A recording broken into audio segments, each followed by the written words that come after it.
Welcome to Eva Harper TV. Today we are going to watch a Chinese movie named Our Shining Day, which is very good.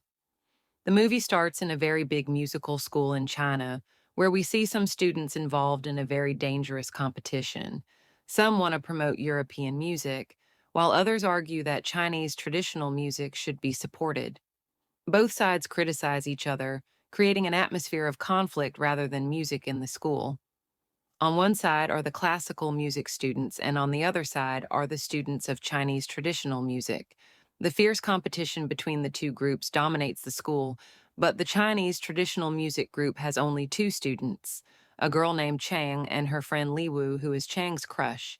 He plays the piano and is part of the classical group. His name is Wang, and he has no idea that Chang even exists.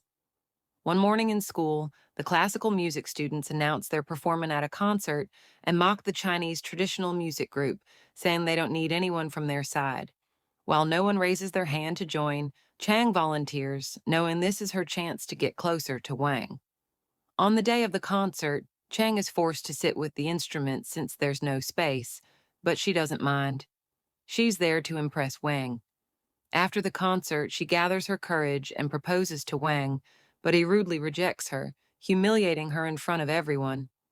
Heartbroken, Chang vows to prove herself and decides to revive Chinese traditional music in the school. She and Liwu approach their teacher with the idea of starting a band, but the teacher refuses, saying there's no space or resources.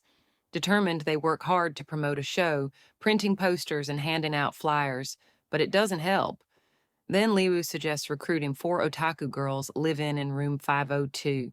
Chang meets them. Youngji, a shy girl who communicates through messages.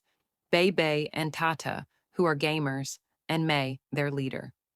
Initially, the girls refuse, but Chang tempts them with anime figures. They agree and name their band 2.5 Dimension. The next day, they ask for a practice space but are denied again, so they sneak into the classical music students' practice hall at night. There, they begin rehearsing, though they face constant interruptions from a strict security guard. One day, Youngji is bullied by a classical music student, but Chang defends her, earning Youngji's loyalty. Meanwhile, the group discovers that Liwu is a popular music streamer online. The otaku girls recognize him, but refuse to associate with him until he proves himself. To blend in with the group, Liwu starts studying anime culture and practicing Chinese music.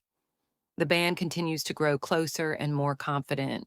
After weeks of practice, they perform at a concert, but the audience is uninterested in Chinese traditional music until Li Wu captivates the crowd by removing his glasses and revealing his charm. Their performance goes viral online, making them popular in school. Encouraged by her newfound confidence, Chang decides to confess her love to Wang again. She creates a heart with candles outside the classical music room, but Wang cruelly mocks her in front of everyone. As Chang's heartbreak leads to an accident with the candles, Liwu saves her and confronts Wang, defending Chang and traditional music.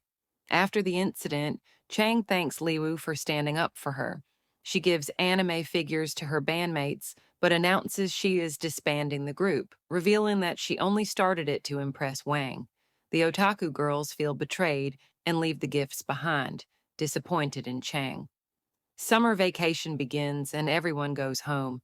The otaku girls face judgment from their families for their unique interests, while Liwa's parents push him to study abroad.